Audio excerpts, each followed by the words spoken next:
Bonjour à tous mes chers frères et sœurs, que la grâce et la paix du Seigneur nous soient multipliées. Le texte que nous partageons ce matin se trouve dans le deuxième livre des Rois, au chapitre 6, des versets 8 à 17. Si vous avez votre Bible avec vous, vous pouvez suivre cette lecture avec moi. Le roi de Syrie était en guerre avec Israël.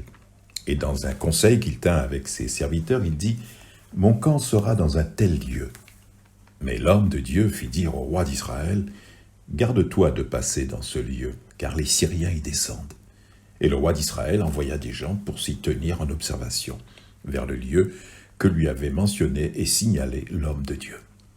Cela arriva non pas une fois ni deux fois. Le roi de Syrie en eut le cœur agité. Il appela ses serviteurs et leur dit « Ne voulez-vous pas me déclarer lequel de nous est pour le roi d'Israël ?» L'un de ses serviteurs répondit « Personne au roi, mon seigneur. Mais Élisée, le prophète qui est en Israël, rapporte au roi d'Israël les paroles que tu prononces dans ta chambre à coucher. » Et le roi dit « Allez et voyez où il est, je le ferai prendre. » On vint lui dire « Voici l'état d'Othan. » Il envoya des chevaux, des chars et une forte troupe qui arrivèrent de nuit et qui enveloppèrent la ville.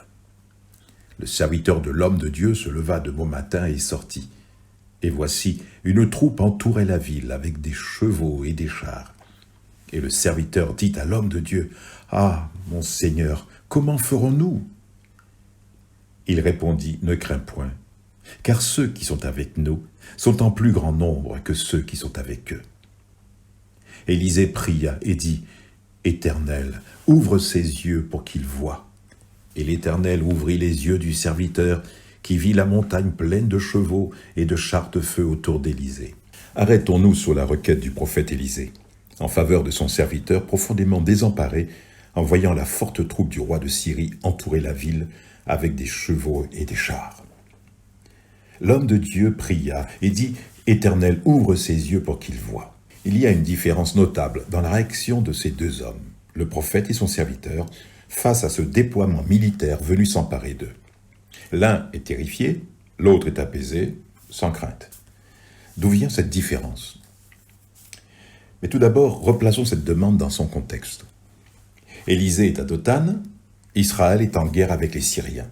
Et chaque fois qu'il y avait une réunion du conseil de guerre de ce roi de Syrie, Dieu révélait à Élisée les décisions stratégiques engagées par les Syriens contre Israël. Puis il en faisait part au roi d'Israël.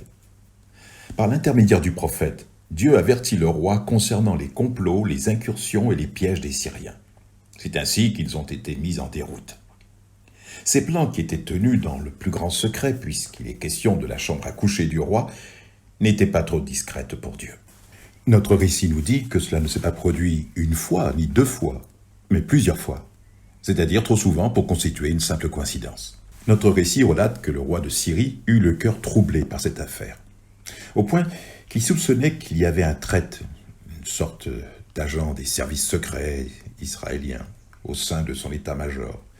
Ce à quoi, finalement, un de ses serviteurs lui a rapporté que c'était Élisée, le prophète, qui fournissait les informations concernant leurs incursions contre le roi d'Israël. Il est écrit au verset 12, « Personne au roi, mon Seigneur, mais Élisée, le prophète, qui est en Israël, rapporte au roi d'Israël les paroles que tu prononces dans ta chambre à coucher. » De notre côté, nous ne devons jamais oublier qu'aucune de nos actions, aucune de nos paroles, même aucune de nos pensées ne reste inconnue au Seigneur. Il est écrit dans Hébreux chapitre 4, verset 13, « Nulle créature n'est cachée devant lui, mais tout est à nu et à découvert aux yeux de celui à qui nous devons rendre compte. » Ne pensez-vous pas que ce même Dieu qui prête l'oreille à chaque parole prononcée par le roi de Syrie dans sa chambre écoute aussi chaque prière que tu lui adresses dans la tienne? Il ne peut en être autrement. Sachez, frères et sœurs, et croyez-le pour votre consolation, que chaque gémissement qui s'échappe de cœurs contrits, blessés, incompris, méprisés, chacun des soupirs d'angoisse face à des situations incontrôlables, parfois même ingérables, oui, chacun d'eux est connu de Dieu. Nous avons de nombreux exemples bibliques de la manifestation de la connaissance parfaite de Dieu. Prenons l'exemple du roi de Babylone, Nebuchadnezzar, qui fit un rêve et exigea son contenu et son explication à ses astrologues sous peine de mort. Dans Daniel chapitre 2, verset 14, il est dit Et Daniel se rendit vers le roi et le pria de lui accorder un délai pour donner au roi l'explication. Ensuite, Daniel alla dans sa maison et fit connaître cette affaire à Hanania, Michaël et Azaria, ses compagnons, pour implorer la compassion du Dieu des cieux au sujet de ce mystère, afin qu'on ne fasse pas périr Daniel et ses compagnons avec le reste des sages de Babylone. Et la Bible nous dit que le mystère fut révélé à Daniel dans une vision pendant la nuit. Le roi exige quelque chose d'humainement impossible. Seul Daniel sera capable de révéler le rêve et d'en donner l'explication. Et c'est parce que le vrai Dieu œuvre en lui et à travers lui que ça devient possible. Dans la vie de tous les jours, nous affrontons des situations qui seraient ingérables et désespérées si nous devions y faire face avec nos ressources personnelles limitées. Or, le Seigneur prend plaisir à agir à travers nous pour accomplir l'impossible. Après avoir obtenu un délai, Daniel rejoint ses amis et tous prient. Voyez-vous, en cas de problème ou de crise comme celle que nous vivons en ce moment, partageons nos besoins avec nos frères et sœurs qui croient aussi en la puissance du Seigneur et unissons-nous dans la prière. La prière est plus efficace que la panique. La panique ne fait qu'appuyer notre désespoir, alors que la prière appuie notre espoir en Dieu. La confiance de Daniel en son Seigneur le sauvera, lui ainsi que ses amis et tous les sages de Babylone. Le roi de Syrie, voyant tous ses plans déjoués par la connaissance surnaturelle qu'en avait le prophète, se décida à suspendre son attaque contre le roi d'Israël pour tourner ses armes contre Élisée et s'emparer de sa personne.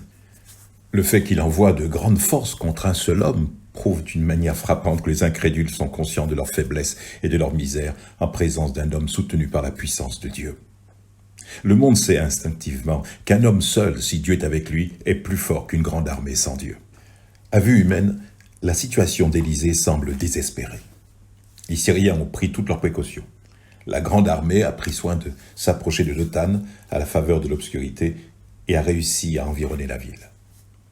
De bon matin, le serviteur du prophète sort et il voit l'armée des Syriens. Il est écrit « Voici qu'une troupe entourait la ville avec des chevaux et des chars. » Il semble n'y avoir aucune issue pour le prophète. Aussi le serviteur d'Élisée, s'arrêtant aux choses visibles, il court dans la maison et crie à Élisée « Ah, mon Seigneur, comment ferons-nous » Il disait en somme « On est perdus, ils vont nous prendre et probablement nous tuer. » Il croyait visiblement qu'il n'y avait rien à faire, qu'il n'y avait aucun espoir. Élisée, lui, était en apparence seul et sans défense. Que pouvait-il faire contre de telles forces ?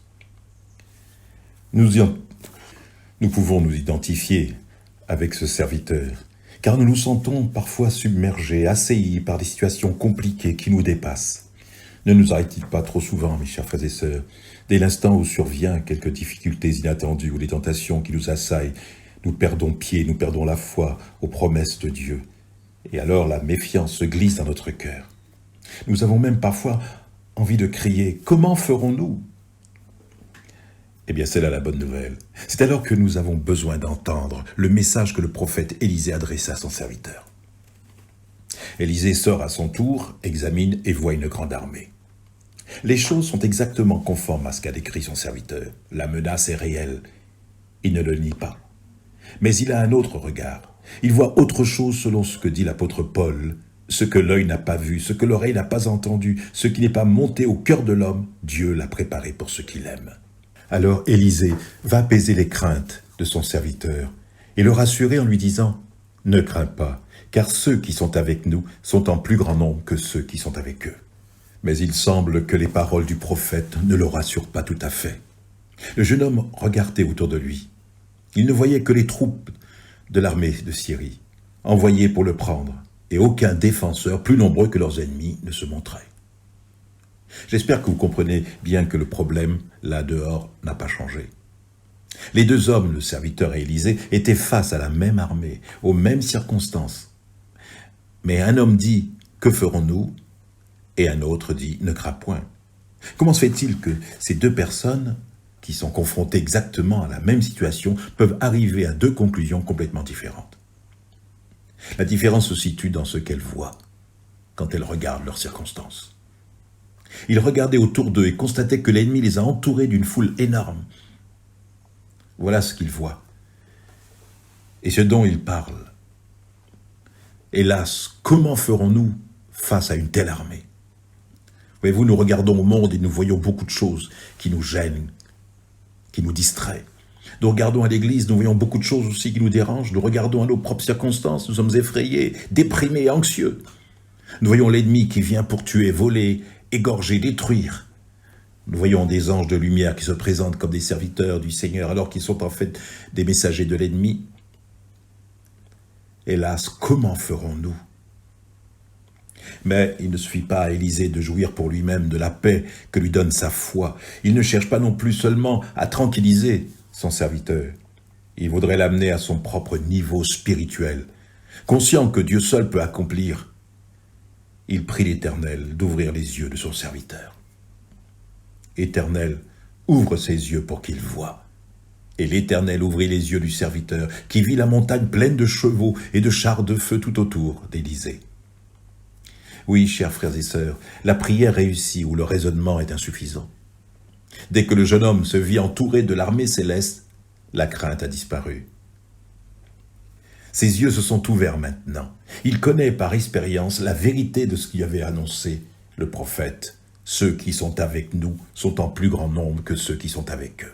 Si Élisée était capable de rester calme, ce n'est pas qu'il ignorait le danger, ce n'est pas qu'il était arrogant, mais c'est qu'il voyait depuis longtemps les chars de l'Éternel se mettre en place et qu'ils se comptent par milliers et milliers. Dans le psaume 68, verset 18, il est écrit « Les chars de l'Éternel se comptent par 20 000, par milliers et par milliers. Le Seigneur est au milieu d'eux. » C'est cette vision qui lui permettait de ne pas être troublé. Quand les yeux du serviteur ont été ouverts, il a vu ce qu'Élisée contemplait déjà. Cette vérité coïncide bien avec le réel, avec ce qui est, ce qui existe. Il en est convaincu maintenant. Mais vous, le seul problème pour le serviteur, c'est que ce qui est, il ne le voyait pas. Il n'y avait pas accès. Mais lorsque Élisée demande au Seigneur de lui ouvrir les yeux, alors il pénètre dans le monde surnaturel. Il voit les anges, il voit la puissance de Dieu. Élisée était particulièrement conscient de cette réalité spirituelle. Il savait que Dieu le protégeait. Élisée pria donc pour son assistant affolé, « Éternel, ouvre ses yeux, je t'en prie, pour qu'il voie. » Le serviteur voyait avec les yeux de la chair, mais il avait besoin de voir avec ceux de la foi. C'est l'un des versets les plus encourageants de l'Ancien Testament. L'Éternel ouvrit les yeux du jeune serviteur qui vit la montagne pleine de chevaux et de chars de feu. Quelle vision saisissante pour cet assistant qui vit la montagne grouillée de chevaux et de chars de feu qui rayonnaient. L'armée céleste était là, autour d'Élisée. La même force qui avait conduit Élie au ciel protégeait à présent le prophète de Dieu, Élisée. Quand le serviteur a vu que les anges étaient déjà là, que tout était prêt, ils étaient équipés, il s'est détendu, il savait qu'il était du bon côté. Ce message nous parle encore aujourd'hui. Nous ne devons pas avoir peur, car ceux qui sont avec nous sont plus nombreux que ceux qui sont avec nos adversaires, dit l'Écriture. Oui, le serviteur d'Élisée n'a plus peur dès qu'il voit la puissante armée céleste. La foi nous amène à comprendre que Dieu fait bien plus pour les siens que ce que nous sommes capables de voir face à des difficultés apparemment insurmontables. Rappelons-nous que les ressources spirituelles sont là, même si nous ne pouvons pas les distinguer. Regardons avec les yeux de la foi et laissons Dieu intervenir avec ses moyens. Si nous ne le voyons pas agir dans notre vie, le problème vient peut-être pas de notre vision spirituelle. En tout cas, il ne vient pas de sa puissance. Comme Élisée pria pour que l'Éternel ouvre les yeux de son serviteur, demandons au Seigneur d'ouvrir nos yeux pour que lorsque nous nous trouvons affolés et pleins de désespoir, nous voyons à quel point Dieu nous aime et prend soin de nous. Nous avons grandement besoin que l'on ouvre nos yeux spirituels pour que nous voyions les réalités spirituelles. Si nous ne voyons qu'avec les yeux de notre chair, nous serons constamment déçus et découragés. Voir avec les yeux de la foi nous donne le courage nécessaire pour accomplir sa volonté et les œuvres qu'il a préparées pour chacun de nous. Dans Hébreux 11, 27, il est dit à l'égard de Moïse, « C'est par la foi qu'il a quitté l'Égypte sans craindre la colère du roi, car il s'est montré déterminé, comme s'il voyait celui qui est invisible. » Tout comme l'armée céleste protégeait Élisée, les anges de Dieu entourent son peuple pour l'aider et le soutenir. David écrivit « L'ange de l'Éternel campe autour de ceux qui le craignent, et il les arrache au danger. » Quel bienfait aussi de pouvoir poursuivre notre pèlerinage au travers d'un monde hostile avec cette heureuse assurance de la foi. Nous avons auprès de lui cette assurance que je ne te délaisserai pas et je t'abandonnerai pas, est-il écrit dans Hébreux 13, verset 5.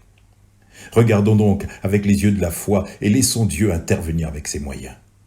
Face à des difficultés apparemment insupportables, rappelons-nous que les ressources spirituelles sont là, même s'ils ne font pas les distinguer.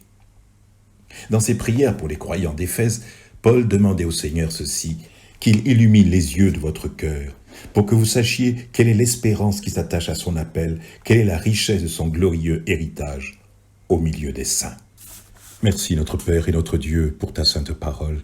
Merci de nous encourager et de nous rappeler, Seigneur, qu'il y a un monde puissant, un monde de vie, un monde spirituel, l'armée des cieux, qui est là, qui veille sur chacun d'entre nous. Ta parole nous dit que l'ange de l'Éternel campe autour de ceux qui le craignent. Seigneur, nous avons grandement besoin que tu nous ouvres nos yeux spirituels pour que nous puissions voir les réalités spirituelles. Comme disait ton serviteur Paul, illumine aussi nos yeux pour que nous sachions quelle est l'espérance qui s'attache à ton appel, quelle est la richesse de ton glorieux héritage que tu réserves à tes enfants. Donne-nous une vision renouvelée pour la recherche de ta volonté, une vitalité retrouvée par l'action de ton Saint-Esprit dans notre vie. Notre Père et notre Dieu, que ton nom soit béni et exalté. Merci de fortifier chacun de mes frères et mes sœurs et tous ceux qui passent en ce moment des moments difficiles. Et je n'oublie pas non plus ceux, Seigneur, qui ont perdu un être cher. Que ta grâce les soutienne. Toi qui es appelé le Père de toute consolation et qui nous console dans toutes nos afflictions, puisse consoler, fortifier et soutenir ceux qui en ce moment sont durement éprouvés. Père, c'est au nom de ton Fils Jésus-Christ que nous te prions. Amen. Je vous souhaite de passer une bonne semaine. On se retrouve donc la semaine prochaine pour pouvoir ensemble continuer à partager la parole de Dieu. Que le Seigneur vous bénisse et puis que chacun, bien sûr, selon les consignes qui ont été données, que chacun puisse donc rester à la maison. Que Dieu vous bénisse. Au revoir.